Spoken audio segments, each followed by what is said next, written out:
Welcome into the best in paranormal podcasting. This is Darkness Radio. I'm your host, Tim Dennis. I'm excited about today's show, folks. We have a favorite guest back, and we are talking about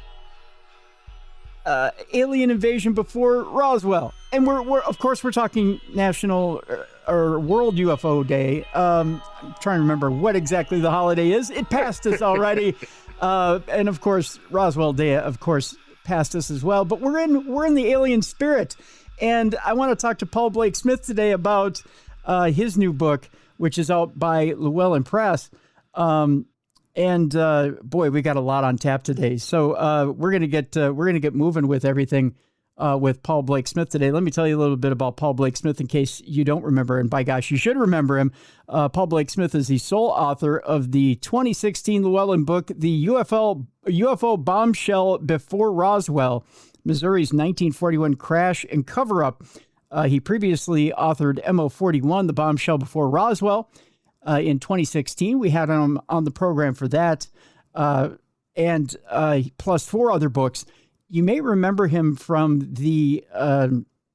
another book, which I'll talk to you about in a second, the Nixon-Gleason alien encounter. And I've got an interesting little story about that here in a second as well. Paul was born, raised, and educated in Cape Girardeau, Missouri, which we're going to talk about here in a second, and was a 4-year mass communications major with an English minor at that town's Southeast Missouri State University. He resides in the Show Me State, but no, he's not. I've never actually seen a UFO or an ET, darn it. So we're going to talk about that as well here in this program. Ladies and gentlemen, let's welcome back to the big show, Paul Blake Smith. Paul, how are you? I'm well, and I thank you for having me on, especially on your 20th anniversary era here. And I'm still sad. I still haven't seen a UFO. Oh, I don't get out enough, I guess. I don't either. I claim I've never seen an actual craft like up close, but I think I've seen something. So strange. I've seen a strange light in the sky a couple of times. So I'll give myself that.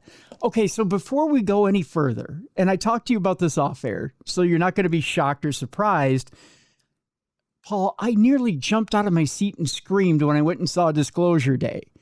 And it has everything to do with the Nixon-Gleason alien book that you did.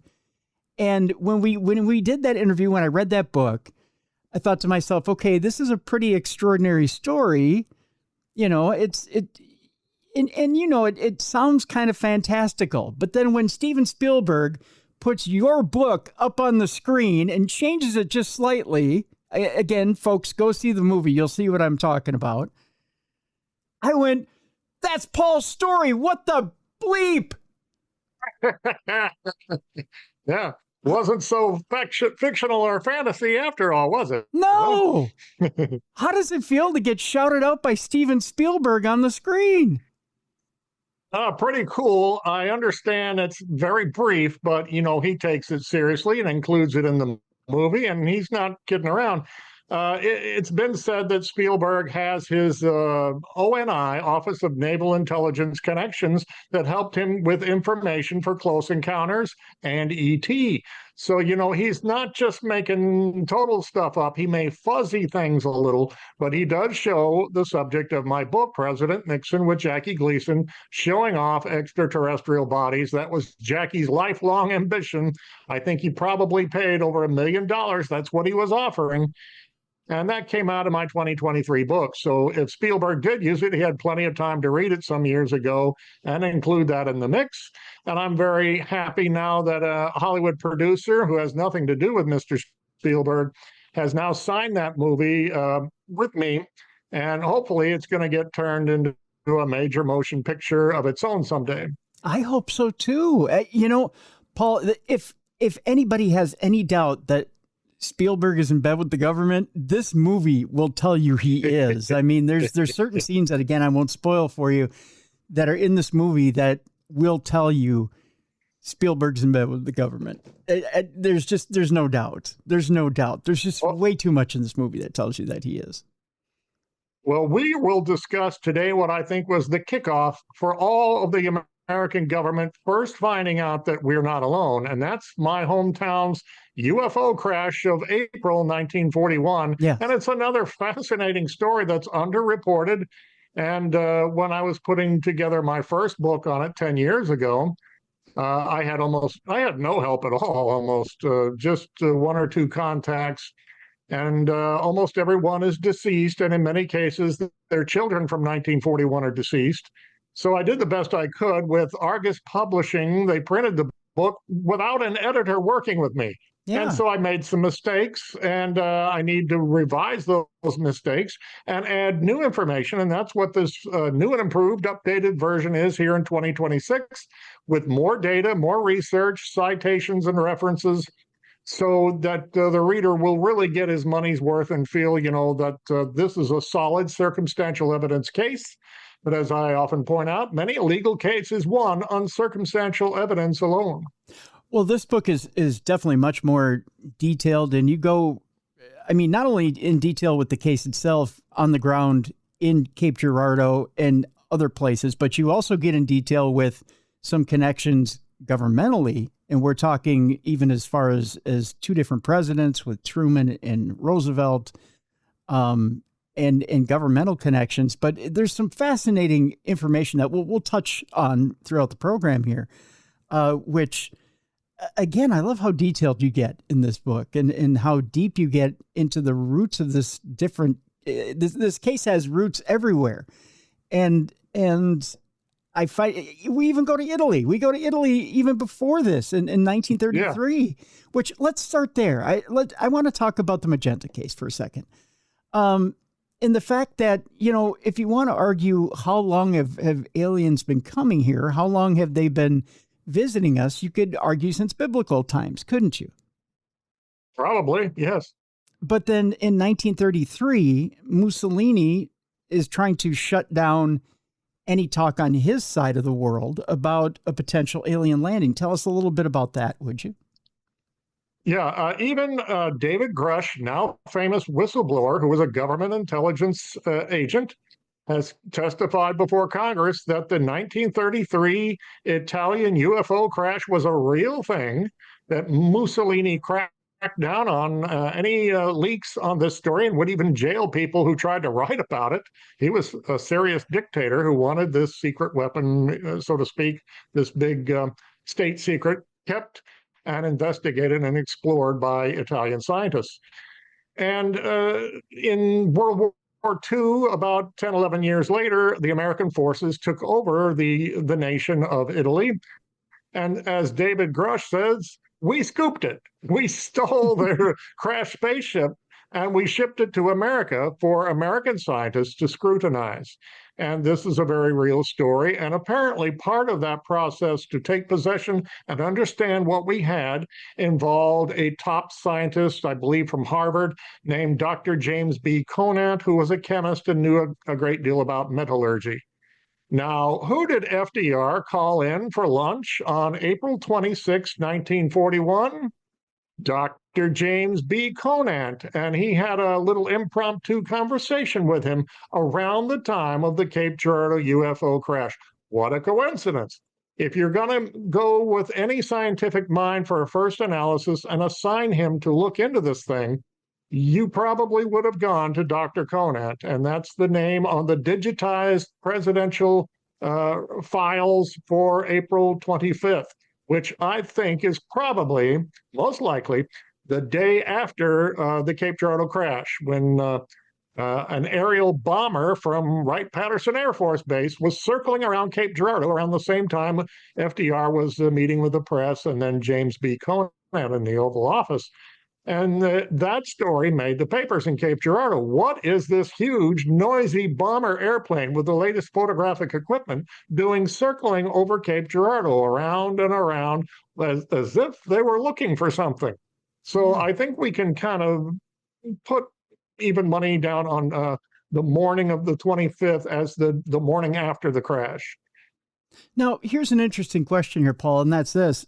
In 1933, of course, Italy is on the rise as far as Axis powers go.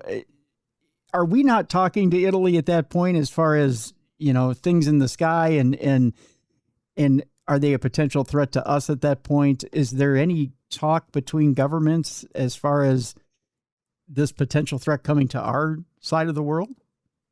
Yes and no. Our relations with the dictator Mussolini were strained, and he began creating a more closed-off society in league with Hitler and his closed-off German dictatorship.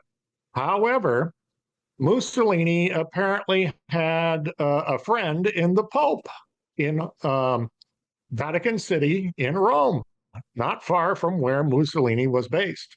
So that kind of makes sense. And according to what David Grush and some others have uncovered, is that the Pope had a representative who went and spoke to either FDR directly or a member of his administration. And during the 1930s, this was a secret that they shared, that the Italians had a crashed spaceship and were cracking down with the public silence on the matter. So this, I am sure, would have affected FDR's response to the 1941 Cape Girardeau affair. And indeed, it was cracked down on that night. Everyone who had gathered in this farm field in Cape Girardeau was told, this didn't happen, turn over all evidence, you're never to speak of this again. And they were sworn to secrecy. Happily, some people did talk. And that's a big chunk of my book. And we'll talk about that today. If we want to get started, but it just shows you that FDR may have had a kind of pre-existing knowledge on this subject, as wild as it was, because there were no UFO or ET movies, books, magazines, television shows.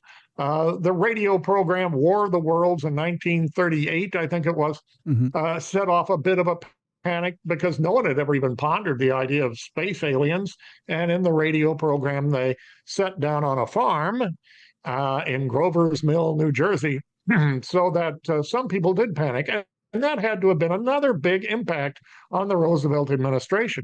We don't want to panic on our hand. We don't want to roil the market, trigger the stock market for another slide. We were just starting to pull out of the Great Depression. And we didn't want to upset the apple cart. So another reason to clamp down on that Cape Girardeau story real fast. You bring up Wells quite a bit in the book and in his relationship with Roosevelt. And to me, I wonder, when I think of War of the Worlds and you think of how outside of its time it felt at the time with the information that you have in the book, and again, no spoilers, but I think 1938 in that time frame, how much of what Wells put in War of the Worlds was inside information? Now that you think of time frames, the fact that in 1933 there's this magenta that happens, the Nazis as early as 1936 are pursuing occult items and even delving into trying to build some sort of a raising or flying saucer of its own. And here in 1938 is Wells, who's come up with War of the Worlds. How much of what he put into that radio broadcast was inside information? I haven't thought of that until this very moment that you bring this up. What did Orson Welles know about the Magenta crash in Italy? Did he have his own source? And then he decided to put together this radio play. However, we should notice that H.G. Wells, that Orson claimed to be related to, was a famous author who, in like the 1890s, produced his story as a novel where aliens landed on a farm outside London, England. And Orson just decided to change the location, change a few other aspects of that original story for his radio broadcast. So if Wells had a connection to that Vatican source who was talking to FDR, I don't know, but it's an interesting concept I had not considered until right now. Yeah, I'm just spitballing here, but the time frames line up kind of tight, right, as we go on. Let's switch gears here before we get to break. Let's start to delve into Cape Girardeau, Missouri. Give us a little bit of background about Cape Girardeau. I'll give you my interesting thing. I think I mentioned it back when we were talking MO41 in the first time around. I actually got recruited and went right out of broadcasting school to a radio station in Cape Girardeau. I didn't go. Oh, is that right? Yeah, to me, it seemed like it was a little too small town. Then I ended up going to a small radio station in Wisconsin, so it didn't matter. Either way, suddenly Cape Girardeau doesn't look so bad after all. Right. It actually probably would have been somewhat urban compared to where I ended up, but it seemed very small to me at the time when I researched it. Tell us a little bit about Cape Girardeau and a little bit in that time frame in 1941 about Cape Girardeau and why it was such a shock to see something that like that come out of the sky. Who knows? Maybe you and I ran into each other or saw each other back in your Cape Girardeau days. I moved away in 1997. So I don't know if I was still there when you were there. You were. In the time that I would have drove down there to take a look around, you were. I took a look around in 1991 or 2. So yeah. Okay, yeah. I was there. It was a town of only 20,000 people in 1941, and it kind of hovers around 40,000 now when you count the college population there, the number of attendees at Southeast Missouri State University, my alma mater. And one of my fellow students at the mass communications department was this burly African-American gentleman who was on the football team.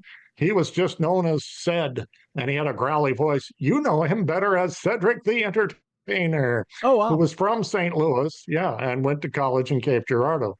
So there's another little claim to fame. I remember him, but I doubt if he remembers me, and he went on to great success. But anyway, we're getting a little far afield. Let's try to focus on the UFO story. Cape Girardeau was very much, in 1941, a Christian community, and they had baptism-type events, revivals, and churches all over town would report their attendance in the newspaper, almost like tallying up a box score. So to call a Christian pastor to what was perceived to be an airplane crash would have been a very natural thing to do for many people in Cape Girardeau. And that's the main eyewitness for our story is Reverend William G. Huffman, who was originally a pastor in Jonesboro, Arkansas, and was called up to Cape Girardeau the previous November as more of a fundraiser and did not take to the pulpit until a few months after the UFO crash. He was highly thought of, and that's why they gave him a kind of promotion. But he was a serious man, and he went out one night in late April 1941, and when he came back, he was just ashen, a little shaken. He was very upset, and his family was very concerned, understandably. And they said, "Where have you been? What's going on? Why are you all upset?" Mm-hmm. And he says, "Well, I'll tell you this story once, and I'll never talk about it again." And he may well have lived up to that promise. He told his family, you know that phone call we got earlier in the evening? Well, that was a member of, a person affiliated with the Cape Girardeau Police Department. He came by and picked me up in an unmarked car and took me to what we thought was going to be an airplane crash. It was called in to a farm apparently not too far from Cape Girardeau's 2 airfields out in corn country and about 12 or 13 miles from downtown. So they drove out there in the darkness, and they were able to find the site because it was ablaze, and the fire department was there fighting the fire around a crashed circular disc. And the Reverend Huffman was called out to ostensibly offer spiritual comfort and prayers for those who might have been in an airplane crash and were physically broken, and people showing up grieving over their loved ones, and they would be upset. But there were no human bodies anywhere. All there were 3 little gray aliens laying on the ground, 2 of them dead and one of them barely breathing, when Reverend Huffman knelt down and held one by the wrist. And it was just kind of this floppy, almost doll-like creature. And he said they were all identical, big bulbous heads, big black eyes, 2 little tiny dots for nostrils, a little slit for a mouth, just totally creepy looking, with kind of, there's some thunder here, and some crinkly, wrinkly skin that might have been their epidermis or maybe melded with a kind of flight suit. It was tough to tell. Hmm. They may have been badly affected by Earth's oxygen-rich atmosphere, and the creature he was saying prayers over stopped respirating. He died on the ground in front of him. So that's the main focus of our story. Now, there's some interesting tidbits around that as well. When the armed forces swoop in, and they do swoop in there, they pretty much take everything from everybody and say, forget what you've seen, much like you've just said. But there is one photographer that's on the scene, I believe, from is it the local paper that's there? Right.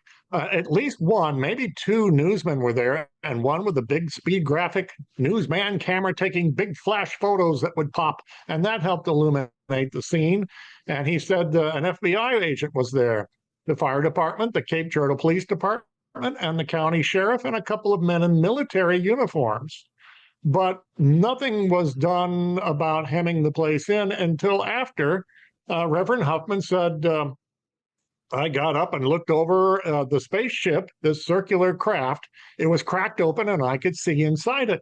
And he said there was a little, like a cockpit or a flight deck with a small seat in it, like child size for human standards. And there were little gauges and dials of some kind and a kind of gyroscope in the center of the flight deck. And above them was a silver band of like silver metal with strange hieroglyphic type logos or imprints, pictograms that he could not make out. And so the newsman was taking pictures and I'm sure jotting some notes, and people were picking up this lightweight metallic shrapnel or debris and looking it over. And it's like it had to have been completely traumatizing, shocking, and something to talk about as other farmers came in to help out. They thought this man's farm was on fire and that maybe doctors and nurses arrived.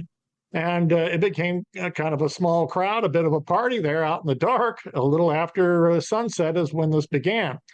So that's when this military force arrived, encircled the site, and hemmed them in and said, this never happened. It's a matter of national security. You're never to speak of this ever again. And we'll take that debris, those notes, those photos. You're not to have any evidence of any kind. But before this happened, Reverend Huffman said, I looked over and two local men had picked up an alien under the arms and were propping this dead alien up for a photograph. It was the speed graphic cameraman, but he didn't use his newsman camera. He pulled out of his pocket a little hobby brownie camera and snapped the picture and walked away. Took one picture. And a famous Cape Girardeau newsman that I am very distantly related to was known as One Shot Frony because he would take one picture and walk away. So that's probably Garland D. Fronebarger was very likely that newsman. Wow. And the rumor is that this photo existed for quite some time or had been around for quite some time, right? The newsman smuggled his small brownie camera out of the site and developed the photo of the two local men holding up the alien. So about 2 or 3 weeks after the crash, the newsman came by Reverend Huffman's house and said, I have a copy of this photograph and I want you to have a copy. And he handed it to him. And Reverend Huffman apparently wasn't too thrilled because you weren't supposed to talk about this. And he said there was an element of fear in Cape Girardeau, which was a National Guard armory city in those days, and it still is. And people trained there. There were citizen soldiers. There were people in town that were part of the army or the military, like on a part-time basis. But you better watch what you say. It could be reported. So this is another aspect of how the story got squelched. So Reverend Huffman had this hot potato, and I think he handed it off to his oldest son. His youngest son died in battle in World War II in 1944, I believe it was. So, or was it 42? Anyway, the Huffman family moved away from Cape Girardeau, and the son moved to a small town in Kansas. And when they brought the family together for meals, they would sometimes bring out this photo. And his daughter, Reverend Huffman's granddaughter, said, I saw that creepy picture like a dozen times, and it always creeped her out. This alien with as described, big bulbous head, big black eyes, tiny little dots, all dead and being propped up on a farm. You could see a tree or two in the background. So that she says, I know it was real. I saw it and I couldn't get the adults to tell me about it. And it used to just, keep her awake at night wondering what the heck was this. But a friend of the family came to one of their dinners and got a look at the photograph and said, I know something about photography. I'll just take this and examine it along with a friend of mine who's into biology and zoology, and we'll get back to you. And instead, that friend, who happened to be in Army intelligence, took off with a photograph and left town within a week and moved away, and the photo was never found since. There goes our evidence. Oh, of course. Of course, it disappeared. But when you Google this online, you see a couple of different recreations for some documentaries. Those are not actual images from the crash. That's two men propping up a doll for the sake of a TV entertainment. So the original photo, the photographer said, I have a copy and I want you to have a copy. I just wonder how many copies did he make? And who else got a copy, and why haven't they come forward? So there are other candidates, like in the police or fire department, that could have been approached by the newsman who got around town pretty good. A lot of people knew him. Well, there's an interesting conundrum here, and you kind of bring this up. And I tell you what, we'll take our break here, Paul. And that is this, that in a small town, people talk. But in this particular town of Cape Girardeau, people didn't. They literally took the government's advice and clammed up, although there was little whispers between people. Right. But for the most part, people kept their word. There's a reason they kept their word. And it may have to do with the Freemasons. So we'll talk about the Masonic connections here, not only locally, but we'll talk nationally. And we'll do that when we come back with Paul Blake Smith. The name of the book, and it's a good one, folks, and we've got a link in the description of this program, is called The UFO Bombshell Before Roswell, Missouri's 1941 Crash and Coverup. It's put out by Llewellyn Press. We've got a link in the description of this program, and we'll talk more with Paul Blake Smith, and we'll talk about some of those Masonic connections in just a bit. But first, let me tell you about a great place to sit and talk about maybe some of these UFO spottings. And believe it or not, at Jelly Bean and Julia's, they have a alien and UFO mural on the back wall of the restaurant. So you might want to go check that out while you're having some of the best barbecue in the Twin Cities area. As a matter of fact, they have some great specials this week. Tomorrow, actually today, you can get happy hour 25% off all appetizers, excluding the appetizer sampler, half price off all single pour well drinks, half price off Mick Golden Light and Coors Light taps, half price off domestic cans and bottles. And then tomorrow, half price off domestic cans and, tomorrow is the smoked prime rib dinner. Every Friday night is the smoked prime rib dinner over at Jelly Bean and Julie's. And let me tell you about the smoked prime rib dinner, folks. It is smoked overnight. As a matter of fact, even the au jus is smoked. So it's a perfect dinner. You've heard me talk about this every week now, and it is perfect. I'll be over there tomorrow night, as a matter of fact, for that smoked prime rib dinner. You have the classic tequila berry salad, which has that sweet and tangy dressing, the bacon bits, and much, much more. You've got the Boston baked potato, that deep fried baked potato with the loaded, you can get it loaded, as a matter of fact, with sour cream, butter, and much, much more, and even cheese on top of that as well. The smoked prime rib dinner is perfect. It's available every Friday night over there. It's served at 4:30 until it's gone. It will be gone quite quickly, so get over there early and go and enjoy. And then, of course, on Sunday, you've got breakfast over at Jelly Bean and Julia's. On Sunday, they have chicken and waffles, much, much more. They've got brisket in the hash and everything else. And, of course, you've got all kinds of different treats and whatnot over there at Jelly Bean and Julia's. Also, live entertainment on Saturdays at Jelly Bean and Julia's. Go check them out. Jelly Bean and Julia's on Coon Rapids Boulevard in Coon Rapids, Minnesota. JellyBeanandJulia's.com. The link is in the description of this program. All right, we'll take our break right here. When we come back, More with Paul Blake Smith. The name of the book, The UFO Bombshell Before Roswell, Missouri's 1941 Crash and Coverup. When we come back right here on the best in paranormal podcasting, this is Darkness Radio.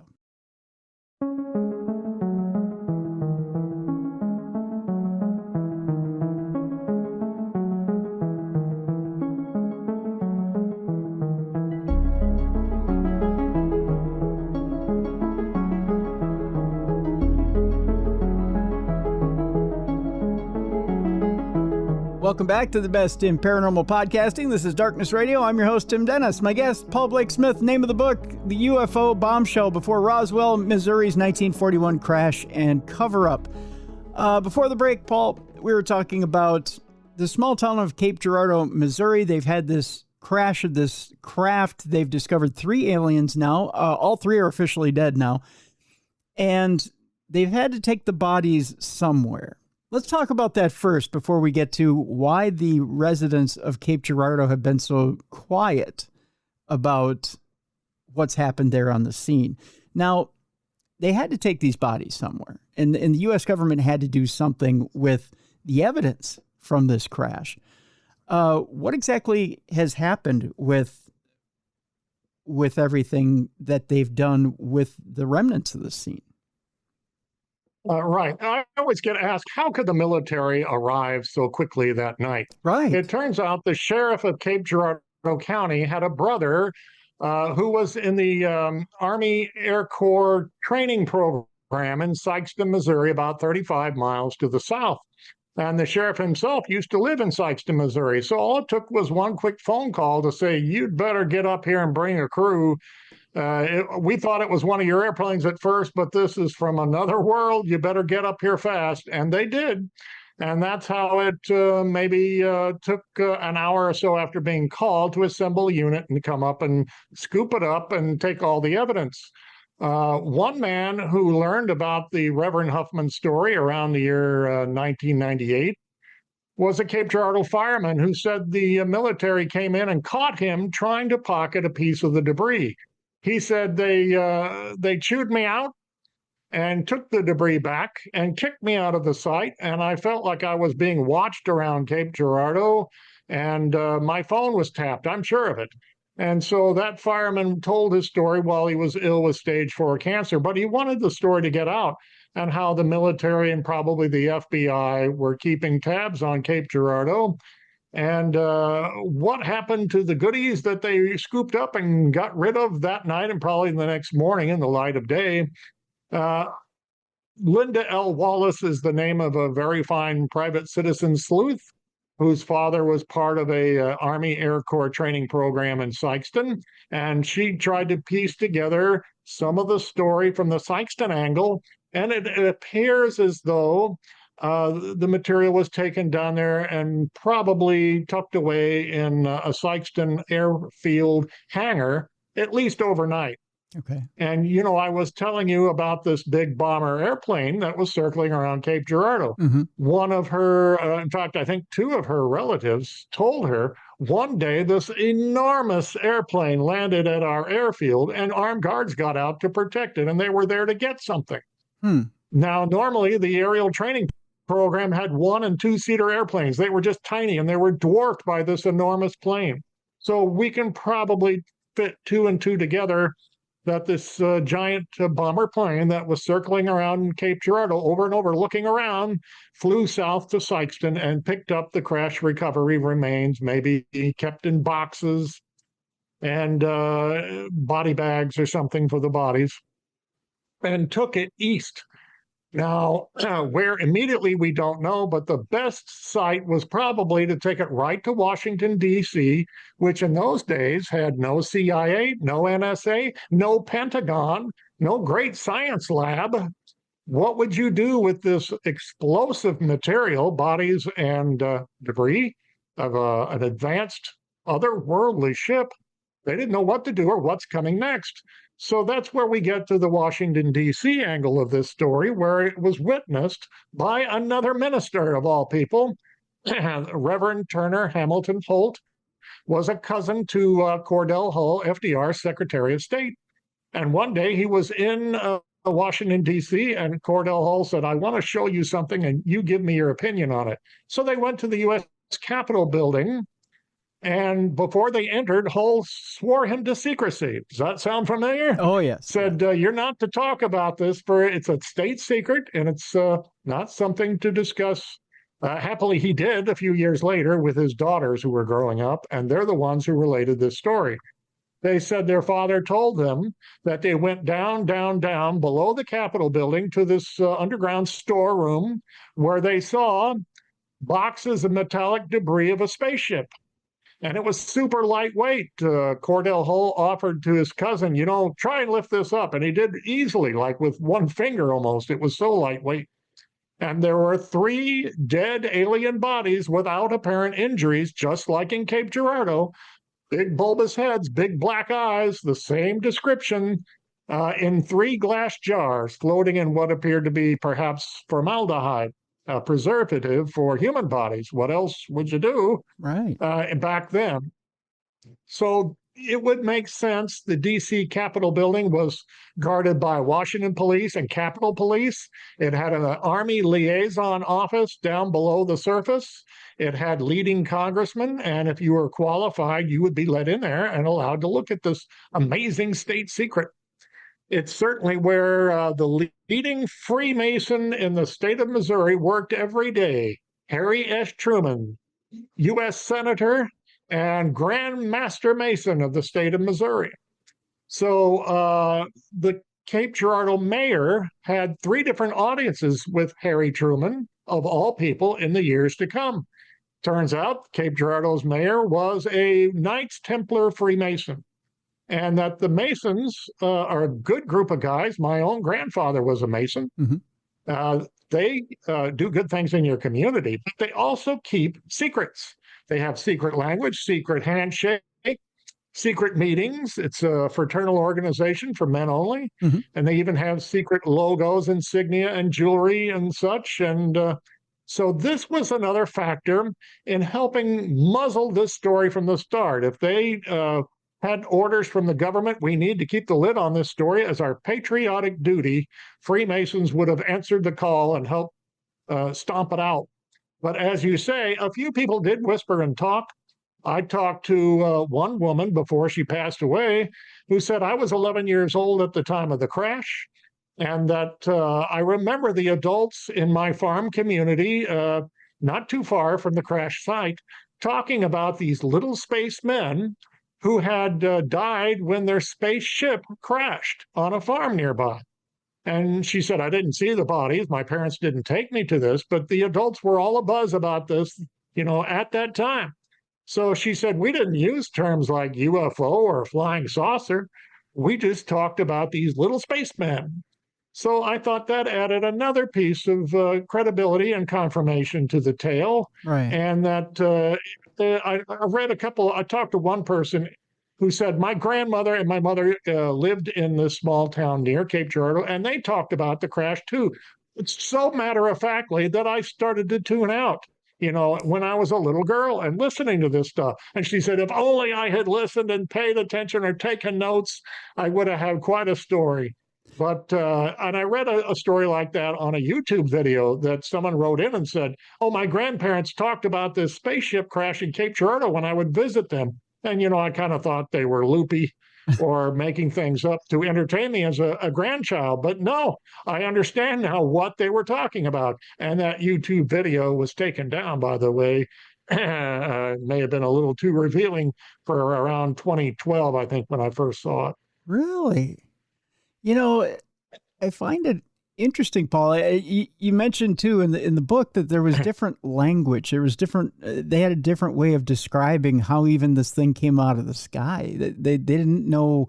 They didn't quite call it a plane crash. It was, they just it was a fireball. It was a, it was when it impacted the Earth, it created a fireball, and it was a circular disc. I doubt if it was huge, because you would have heard descriptions like this thing was enormous, but I don't think it was tiny either, just sort of in between. And the official documents, there's a couple of references to a lenticular aerodyne. the fancy word at the time, maybe also trying to couch it in terms that wouldn't touch off some sort of panic. Plus, again, in 1941 and until the late 40s, they didn't have the term UFO or flying saucer. Right. So there was a man who worked for counterintelligence corps in the late 90s who was dying of cancer. There's that terrible illness again. And he wrote a letter to a UFO investigator and said, I want to unburden myself and tell you a few secrets before I pass from this world. And one of them is there was a lenticular aerodyne that crashed in southern Missouri in 1941. One of the first things he wanted to get off his chest. And so, again, another piece of the puzzle, confirmation that it really did happen. Did Freemasons go out of their way to squash it? I don't think too much. But we have to remember President Roosevelt was a hardcore Freemason. He hired almost only Freemasons for his cabinet and administration. And I got a phone call one night a few years ago from an elderly man who said, my father was a friend to Cordell Hull. And on the last day of school in the early 40s, he wasn't sure which year, my daddy took me to the Capitol building, and guess where we went? Down, down, down under the Capitol surface level to this long hallway and this storeroom. And Daddy opened the door and turned on the light. It was like a yellow light bulb, he said, and showed me this box of debris, this metal spaceship, he said, in pieces, and 3 dead bodies in 3 glass jars, just like that story that was told by Turner Holt to his daughters, who were also talking towards the end of life, and they too have passed away. So it's a good thing that these people did speak up, and it lends more credibility, and we deserve to have this story be like numero uno, and Roswell, which came about 6 years later, stole our thunder. The only difference was that the Army kind of cooperated at first, foolishly, with the media in 47 to say, we've captured an alien craft or a flying saucer, I guess is how they couched it in those terms. And then when that hit the fan, orders came down to reverse that story real quick. We just found a weather balloon, and that helped cover that up. So Cape Girardeau didn't have that initial flurry of reporting that it was quickly kiboshed any kind of media report. But again, there was the story the next day of this giant airplane flying around, this bomber airplane. And I think that's a real clue that once again, the Air Force took this very, very seriously. So why the slip up then, Paul? Why, in your estimation, why would you try to take a softer, gentler turn towards this, or try to be more honest with the American public and tell them something might have happened at Roswell? Is it something where it was a genuine slip, or is it something where you think maybe if we're a little honest with them, that maybe they can digest it and they can handle it? Right. I'm not an expert on Roswell, but I think there was a Colonel Blanchard who said, I want you to get this report out, and how foolish, to tell the truth, that we actually captured a kind of disc or craft that was found out in the New Mexico desert. And he did not have the authority of people higher up. And I think once that hit the fan, and it was reported on radio around Roswell too in 1947, but outsiders came flying in and used the Roswell Army Air Base and took over that scene. They took over the crash cover-up. And I think that orders came from generals, and from what I'm told, Wright-Patterson Air Force Base was the place that they loaded this up on 2 different airplanes, one a huge bomber. Does that sound familiar? Yeah. And flown to Ohio, near Dayton, Ohio, where the Air Force was situated. So they may have used Cape Girardeau and its recovery response as a bit of a template 6 years later. I wonder where and in what department, if it was J. Edgar Hoover that eventually decided, or who it was that decided, and what president it was that decided, you know what, we need to make this into a machine. The recovery effort, or not even a recovery effort, but should we run into this situation again, here's how we handle it. When does this become I think it was a presidential directive in a memo or two that I talk about in my book that mentioned these celestial wonders that have come to us. Non-terrestrial science and technology. A committee was formed in the months and years after the Cape Girardeau crash. What a coincidence. But they wanted to weaponize it because things were looking real bad in the world. The Nazis were marching across Europe and had plans to attack America eventually.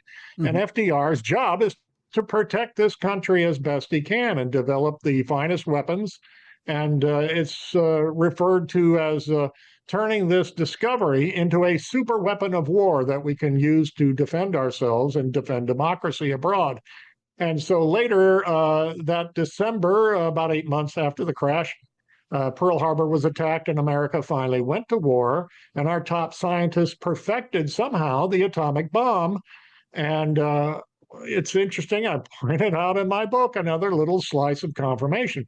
In 1962, a German scientist who had been captured and turned for our purposes after World War II, Dr. Otto Kraus, was at a test bomb detonation site in Nevada. And while he was waiting for the bomb to go off, he and a photographer were talking. And the photographer said later, I asked Dr. Kraus, how did we finish this atomic bomb technology ahead of all of our competitors and the British who are working on it? And he said, oh, we got the know-how from a spaceship that crashed in the Ozarks. And I was like, what? And so the guy explained further, there was a spaceship that crashed in Missouri, and we were able to apparently copy or reverse engineer the propulsion system and the atomic know-how within the ship and apply it to the bomb, which was eventually dropped in Nagasaki and Hiroshima in Japan to end the war. And so that was by Missouri's former senator turned president, Harry Truman. And FDR didn't even approve of Truman being in the Senate. He didn't support him in the 1940 election. And he turned right around just a few years later and handpicked Harry to be the next president of the United States because he knew he was ill. FDR knew he was very gravely ill and not likely to make it through his next term. And that was kept from the American public, too. So he handpicked Harry Truman to be his vice president, and he would have been someone who did not need any briefing on the fact that we are not alone and we're being visited. Do you suppose then, Paul, that that's the reason why these alien creatures are taking and stopping us from using nuclear powered weapons or even doing anything with them? Because you hear reports we stole their know-how from an actual alien craft. Could be. Not only that, but we're abusing the technology. Yeah. It's like, how dare you copy our stuff that we stupidly left behind? Someone asked me, do you think the Cape Girardeau crash or Roswell were deliberate gifts from aliens? And I say no. No, you don't give a shattered piece of glass and you shatter it into 1,000 pieces and say, here's your gift. You would keep it intact and hand it to them. You would, if you were a higher race and you wanted America to have the know-how of an advanced alien race, you would just abandon a craft somewhere in a rural community or even at an air base on a hangar and just fly away. So I think the Cape Girardeau crash was a kind of so-called natural event. There was no radar in the Midwest as there began to be in the Roswell case 6 years later. And I've heard many times that radar may have jammed or discombobulated alien technology in 47. Oh. But there was on the American East Coast, up and down the coast, there were some early radar installations. So who's to say that aliens were flying over there, their craft became deeply affected and sputtered to a halt in a Missouri farm field? It could have been mechanical error, pilot error, weather-related, or a shot from World War II over in Europe or Japan, the Asian theater. So we really don't know, but it blew open this hole in the craft that Reverend Huffman said, I got a peek in. And so did that fireman, by the way. He said, I saw the bodies and I saw that spaceship. So whether this was an explosion created by the impact on the ground, we don't know. It brings up a bunch of scenarios, doesn't it? I mean, you mentioned in the book that it was surmised that these creatures can't they can't handle our atmosphere, and that ended up killing them. Right. Remember, they had no visible injuries, but Right. they stopped breathing, at least one of them, right in front of Reverend Huffman. They would have been in a controlled environment within their ship, but apparently the farmhand who called into the Cape Girardeau Fire and Police Department after the crash, he had seen the fireball and he went racing inside and called for help. He went racing out to the craft itself, thinking, I've got to help airplane crash victims. And he was probably stunned by what he found. But he pulled these bodies out and laid them flat on the ground. That's what Reverend Huffman said he heard, that it was a first responder, probably a farmhand, who laid them out side by side on their backs facing upward. And they obviously weren't able to breathe our own oxygen-rich atmosphere. Now, I include in the book a story about General George Marshall, who was the Army Chief of Staff in 41. A scientist asked him in the early 50s, what's up with these UFOs? And General Marshall said, we've had 3 crashes and we've recovered the bodies, and each one, the alien creatures incinerated from within because they could not breathe our atmosphere. So externally, they seemed fine. But upon autopsy examination, their organs were turned to ashes practically. So that's probably what happened in Cape Girardeau to the poor creatures, and why, if they were like bio-robots, they were all identical, as if created in a factory out of a mold. And alien creatures who are higher intelligence created stooges or lackeys, if you will, to do their dirty work on planet Earth, which they may have considered a dangerous place. And with World War II breaking out in many places, the aliens would have been quite right. It was a dangerous place. So the aliens may have fallen prey to that danger and died on a farm outside my hometown, where my grandfather was a judge at the time. Oh, wow. My uncle's a judge. There you go. It makes me think, though, Paul, too, that if they were particularly fragile, maybe the ship was particularly fragile as well. And you know, right. You're mentioning it's a lighter material that they have. I don't want to tell the whole book, but there's a story that I include of a man who posted on an online forum, and that's been taken down too. So I'm glad I printed that up at the time and saved it. He said, my grandparents owned the farm where the crash occurred. And I went back one day when I was an adult to find out more about this. And he talked to the owner of the farm, who had purchased it around the post-war time. After World War II, the old farmer had gotten pretty old, but he was still there. And he said, I was digging a cistern on my property. That's a big metal tank to hold rainwater. Mm-hmm. And I found these strange metal bits in the soil, and I couldn't make out the strange imprints, strange symbols in the metal, and they were lightweight shards, and he couldn't cut them with the sharpest cutters on his farm, and he couldn't snip them, couldn't permanently crease them or bend them.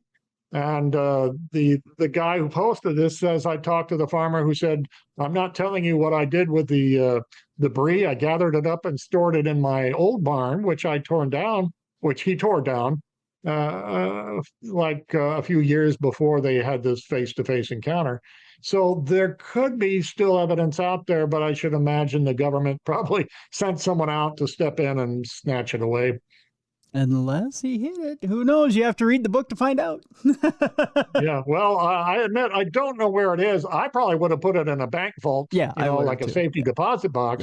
Yeah. And, given the key to only trusted family members, and photograph it and film it if I could. But, that's today's standards. Maybe he wasn't thinking along those lines as a simple farmer who worked the soil and just wanted this pesky metal out of the way. He couldn't understand it, but he did not know about the crash, it said, when he bought the farm.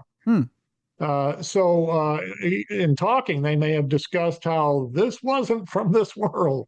So it remains a bit of a mystery. If I knew the exact crash site, I would not tell you or anyone. Yeah. Because it would have the whole world descending upon this farm, and people would be camping out there and digging for clues and digging up their crop and wandering around home or their property. So I would get sued, I'm sure, for giving out that location. Yeah. So even if I knew the exact precise spot, I wouldn't tell anyone. Sorry. No, it's all right. You don't. I wouldn't expect you to give away that site. That's for sure. As we start to wrap up here, Paul, let me ask you this. I know we only briefly touched on the Masons, and I'll give this note to people. There's a rich history in this book, and there's so much more, and we haven't even scratched the surface with it yet. Okay. If you want to find out more about the relationship between Truman and Roosevelt, there's a rich history between the two of them there, and their Masonic history there that I encourage people to go read about, that Paul details in the book. It's very, very interesting.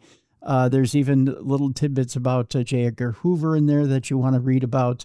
There's Masonic history about Washington, D.C., a brief Masonic history there as well that Paul touches on. There's so much in this book that, again, folks, I encourage you. And even the lightest kind of connection to the Curse of Oak Island and Freemason journeys there involving FDR.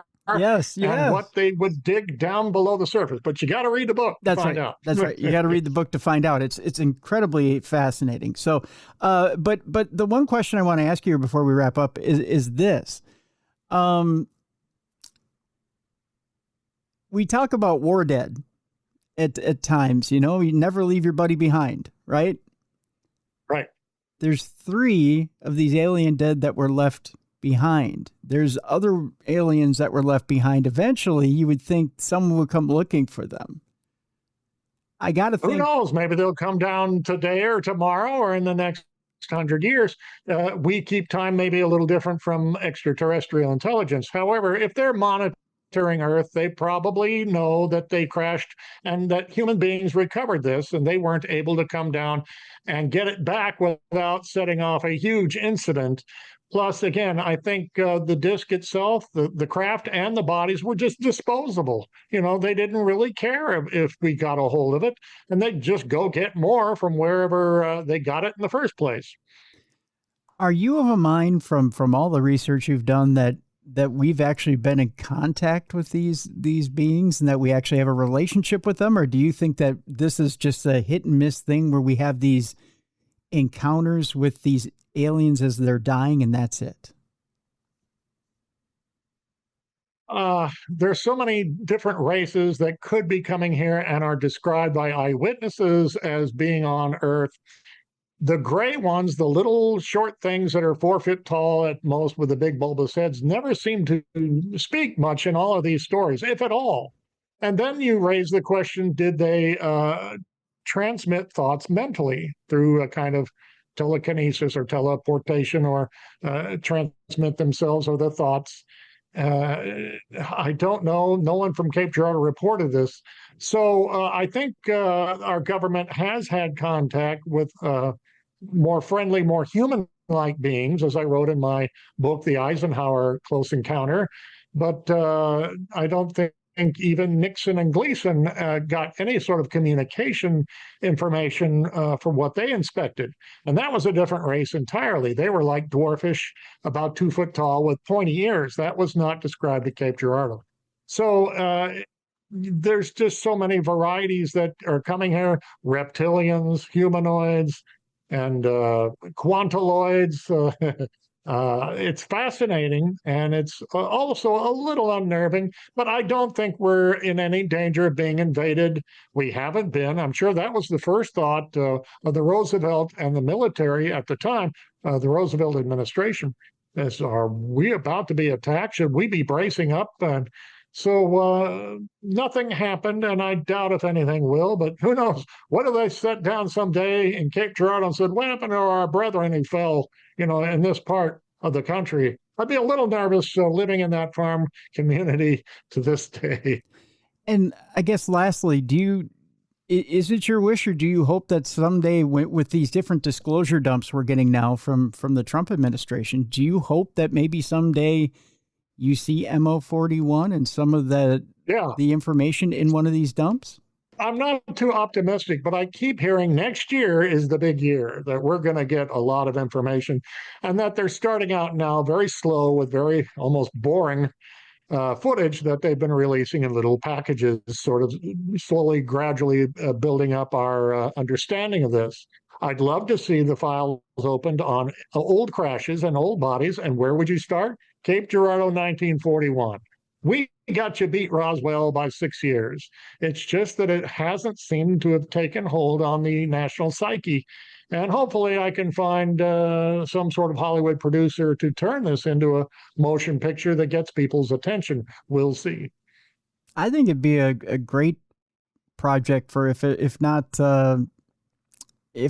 Spielberg, then one of the younger filmmakers to make. I think it would be a great type of, even if it's a smaller film, it would make an interesting film. Or a docudrama or something on TV that examined it at length. The problem is, again, it's so tough to research. It was so long ago. Things were so hushed up. I did the best I could in my book, crammed in so much information. I make sure the readers got their money's worth. And if you want to find it, you can go to online booksellers like Barnes & Noble and Amazon, and go to llewellynpublishing.com there and get it directly. Yep. We'll have a link as well in the description of this program, so you can go get it. Once again, folks, the name of the book is The UFO Bombshell Before Roswell, Missouri's 1941 Crash and Coverup. My guest is Paul Blake Smith. Paul, I want to thank you so much for being with us again today. Our time went very quick, but it was very enjoyable, and you've always got so much interesting stuff for us. I want to thank you so much for being with us. There's always plenty to talk about, and I always wonder, did I talk too much? No, but, thanks for having me on. Thank you so much, Paul. Appreciate it. Folks, a couple of notes before we get out of here today. One, be sure to like and subscribe to not only the audio, but the video of this. If you're listening to the show, there's video of this, the original Darkness Radio on YouTube. Like and subscribe there. 2, the Darkness Radio Apple app. Make sure that you have it and download it from the Apple Store, and make sure it's updated. That's the second thing. 3, be sure to support Darkness Radio by going to darknessradioshow.com and get your True Crime Tuesday and your Darkness Radio swag. And finally, before we get out of here this weekend, a reminder, it is plenty hot outside. That's for sure. We are in the middle of a heat wave. I want to remind you to check on your elderly and disabled neighbors and your family members. A lot of times with the elderly and disabled, they're on blood thinners and they don't realize that it's as hot as it is out there. It might turn up that heat a little bit. Make sure you check on them. Make sure they're properly hydrated, that they're staying cool. A lot of deaths happen in heat waves, so make sure you're checking on them and making sure that you're looking after the elderly and disabled in your community this weekend. Be a light in someone's darkness this weekend. Message from your friends here at Darkness Radio. All right, that'll do it for us. For Mally Fox, for Travis Thorpe, for Jessica Freeberg, for Beer City Bruiser, I'm Tim Dennis. Thank you so much for continuing to watch and listen to the best in paranormal podcasting. This is Darkness Radio.